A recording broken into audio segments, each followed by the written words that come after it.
বউকে যদি খুশি করতে চান, বউকে যদি আপনি আপনার বশে আনতে চান, বউকে যদি পটাতে চান, আজকে কিছু সিক্রেট টিপস বলে দিব। যদি প্রত্যেকটা পুরুষ তার জীবনে এটা অ্যাপ্লাই করতে পারে, তার ওয়াইফের হৃদয়ে বেসুমার ভালোবাসা তার জন্য দিয়ে দিবে একজন। তিনি কে?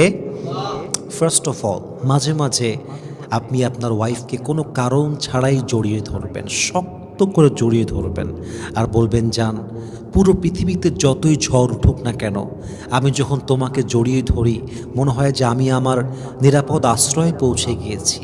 আমি যখন তোমাকে জড়িয়ে ধরি আমি যে মনের প্রশান্তিটা খুঁজে পাই, যে শান্তিটা আমার অনুভব হয়, আল্লাহর কসম এই শান্তি পৃথিবীর কোথাও আমি খুঁজে পাই না।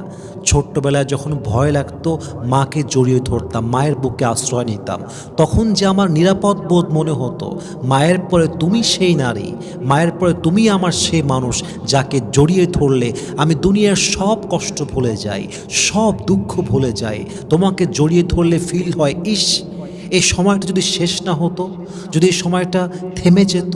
তোমাকে জড়িয়ে ধরলে আমার ফিল হয় আমি যেন তোমাকে চিৎকার দিয়ে বলতে পারি যে, জান, পুরো পৃথিবীর প্রতি আমার ভালোবাসা কমে যাবে, মায়া কমে যাবে, সব কমে যেতে পারে, বাট তোমার প্রতি আমার যে ভালোবাসাটা আছে, যে মায়াটা আছে, অনুভূতি আছে, মৃত্যু পর্যন্ত এই মায়া, এই ভালোবাসা, অনুভূতি কখনো পরিবর্তন হতে পারে না। ঠিক কিনা বলেন?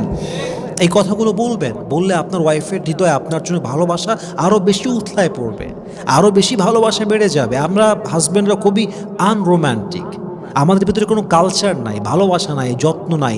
ইভেন আমরা সবাই, এর মধ্যে আমিও আছি, আমরা এরকমই আসলে।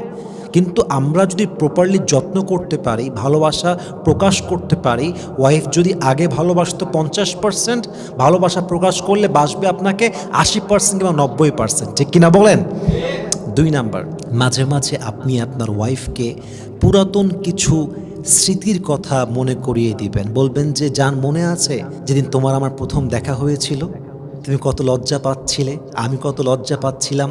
একবার ভেবে দেখো তো, সেদিন তুমি জাস্ট আমার কাছে একজন সাধারণ মানুষ ছিলে, আর আজ পুরো পৃথিবী জুড়ে আমার শুধু তুমি আর তুমি। তুমি থাকলে পৃথিবী আছে, তুমি নাই তো পুরো পৃথিবীটা যেন আমার কাছে নাই হয়ে যায়। ইভেন আমার কাছে মনে হয় যদি তোমার সঙ্গে আমার দেখা না হতো, আমার জীবনের সবচাইতে সুন্দর গল্পটাই হয়তো বা আমার জীবনে লেখা হতো না। আল্লাহর কাছে একটাই দোয়া, যেভাবে একসাথে আমরা জীবনটা শুরু করেছি, আমাদের গল্প যেমন একসাথে শুরু হয়েছে, শেষ নিঃশ্বাস পর্যন্ত যেন আমরা একসঙ্গে থাকতে পারি। সুবহানাল্লাহ পড়বেন না আপনারা সবাই? এভাবে বলবেন আপনার ওয়াইফকে। মাঝে মাঝে কাজের ফাঁকে ওয়াইফকে একটা মেসেজ দিবেন যে, জান, আমি তোমাকে খুব মিস করছি, কাজে আমার কোনো মনোযোগ বসছে না। দুনিয়াতে যদি কাজ ছাড়া পেট চলতো, সংসার চলতো, কারেন্টের বিল দেওয়া যেত, আমার জীবনে আল্লাহর ইবাদত করার পরে সবচাইতে গুরুত্বপূর্ণ কাজ হতো পুরো সময়টা তোমার জন্য বিসর্জন করে দেওয়া। ঠিক কিনা বলেন? মাঝে মাঝে বলবেন যে, আমি তোমাকে মিস করছি, আমার কাজ করতে ভালো লাগছে না, কাজ করে এসেই তোমাকে সময় দিব, গল্প করব, আড্ডা দিব, I miss you so much. এই কথাগুলো আপনার ওয়াইফের হৃদয়ে কী পরিমাণ প্রভাব ফেলতে পারে, কী পরিমাণ মায়া হতে পারে, you just can't imagine this. আপনি কল্পনা করতে পারবেন না। ইভেন মাঝে মাঝে বউকে নিয়ে বসবেন, আপনার ওয়াইফের সঙ্গে ভবিষ্যতের পরিকল্পনা শেয়ার করবেন। বলবেন, জান, আমার খুব স্বপ্ন যে আমাদের একটা বাড়ি হবে, এই শহরের কোলাহল থেকে বেরিয়ে গিয়ে দূর ঠিকানায় আমরা একটা বাড়ি করব। বাড়ির সামনে বাগান থাকবে, ফুলের বাগান থাকবে, সবজির বাগান থাকবে, সকালবেলা ঘুম ভাঙবে পাখির ডাকে, সন্ধ্যাবেলায় বসে বসে আমরা গল্প করব, আড্ডা দিব। যখন বৃষ্টি নামবে তুমি আমি চেয়ার নিয়ে বসে চা খাবো আর বৃষ্টি দেখব। মাঝে মাঝে আমাদের নাতিরা আসবে, নাতনিরা আসবে, ওরা খেলবে, আমরা খেলবো। আমি চাই আমার জীবনের শেষ মুহূর্তগুলো তোমার সঙ্গে কাটুক। আমি চাই আমার জীবনের প্রত্যেকটা মুহূর্ত আমি তোমাকে নিয়ে কাটাই। আমি চাই আমার শেষ নিঃশ্বাস যেন আমি তোমার বুকে মাথা রেখেই ত্যাগ করতে পারি। সুবহানাল্লাহ পড়বেন না আপনারা? এই কথাগুলো বললে আপনার ওয়াইফের হৃদয়ে ভালোবাসাটা উথলায় পড়বে এত বেশি যে আপনি এটা কখনো কল্পনাই করতে পারেন নাই। আল্লাহ রসুলের কাছে একবার সাহাবী আসলেন, এসে বললেন, ইয়া রাসূলুল্লাহ, মান তুহিব্বু আকসার, আপনি আপনার লাইফের সবচেয়ে বেশি কাকে ভালোবাসেন? নবীজি সবার সামনে বললেন, উহিব্বু আয়েশাতা আকসার, আমি আমার স্ত্রী আয়েশাকে সবচেয়ে বেশি ভালোবাসি। এটা শুনেই সাহাবা একরাম লজ্জিত হয়ে গেল, কারণ সেই সময়ে আরব বিশ্বে বউকে ভালোবাসা একটা কাপুরুষতা ছিল। ওই কাপুরুষতা যারা মনে করতো, তাদের সামনে নবীজি বলছেন আমি আমার বউকে সবচেয়ে ভালোবাসি। এই কথার দ্বারা নবীজি প্রমাণ করলেন যে বউকে ভালোবাসাটা, যত্ন করাটা, মায়া করাটা এটা কোনো কাপুরুষতা নয়, বরং এটা সবচেয়ে বড় বীরপুরুষের কাজ। ঠিক কিনা বলেন? একবার জাস্ট মন থেকে ভাবেন তো, আপনার মানসিক প্রশান্তি কে দেয়? আপনার বউ। আপনাকে 3 বেলা রান্না করে খাওয়ায় কে? আপনার বউ। আপনার ঘর গুছায় রাখে কে? আপনার বউ।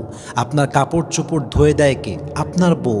আপনি অসুস্থ হলে আপনাকে সেবা করে কে? আপনার বউ। আপনাকে বাবা হওয়ার অনুভূতি দেয় কে? আপনার বউ। আপনার সন্তানের যত্ন করে কে? আপনার বউ। আপনি অসুস্থ হলে আপনার যত্ন করে কে?